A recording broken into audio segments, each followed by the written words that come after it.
All right, hey guys, I'm gonna walk you through a little instruction video today. I just got this Super 73 RSD Malibu. This is kind of like the motorcycle looking one. And I just got it out of the box and decided, you know what? A lot of people are probably gonna be questioning how to build this thing. So I'm gonna walk you through a few steps on how to get this thing done. So basically I just cut up all the cardboard, got it out of the box. Put some of the stuff on the side here. The battery is obviously is not attached yet. These are just some of the tools that the box that it comes in. This is the instruction manual. Basically all I did so far is just unbox it, and I just got the handlebars installed. So I'm gonna get these tightened down and then keep going. All right, now that the handlebars are installed, we're doing a little bit of ASMR plastic removal.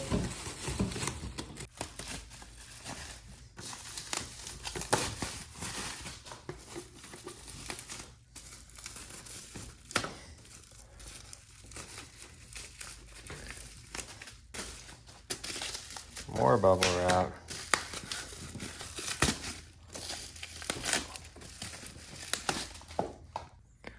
Okay, now that I have all the foam and bubble wrap off, I'm gonna install the pedals.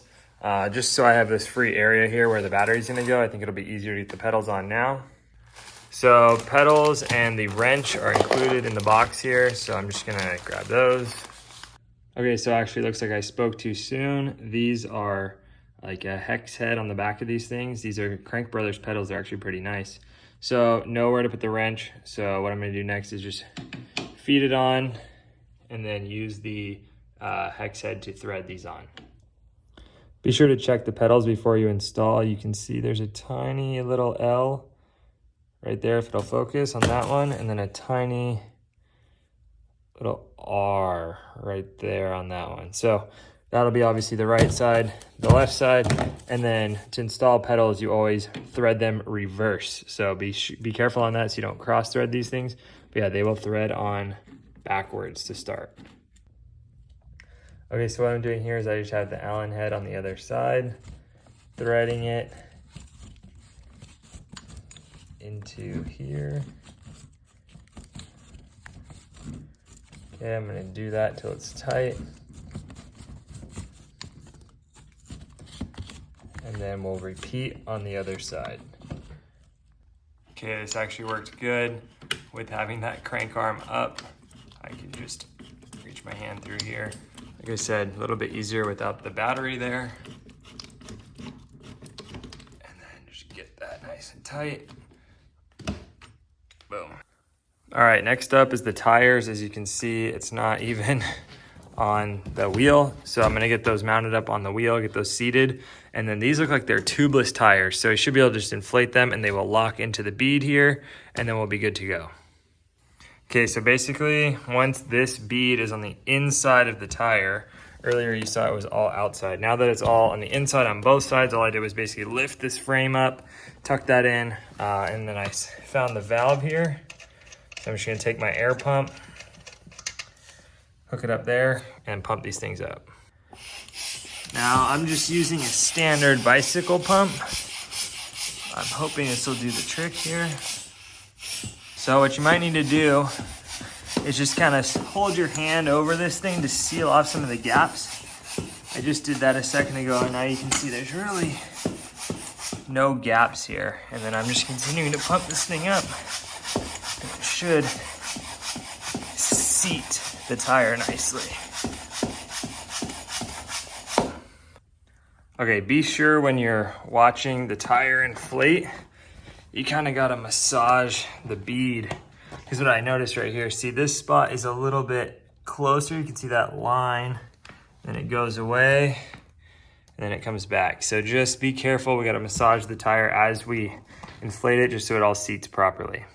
Okay, if you have an air compressor, that's the ticket there. We got this tire seated in, and it's pretty solid. But pumping it up by hand on these big ass tires definitely takes it out of you. Now on this bike, the front tire is already pretty good. It already has air and is already seated. So check yours, but mine doesn't need to be inflated. Okay, next up, we're gonna open the battery.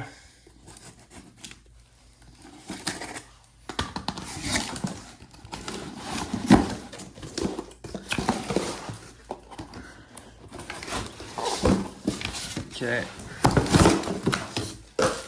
Here's the battery. Now tucked away in that box was the keys. And so these are the 2 keys that come with each bike.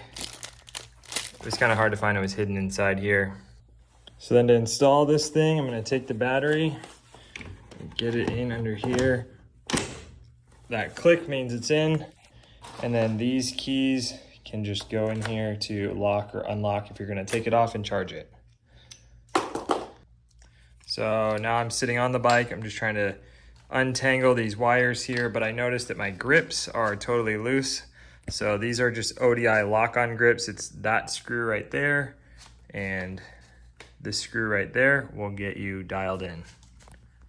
Okay, just another heads up for you guys. On mine, these 2 bolts here where the shock actually mounts up were totally loose, so I was getting a lot of play right here. So I just took 2 Allen keys and screwed them together. Okay, so there you have it. We got the Super 73 all built.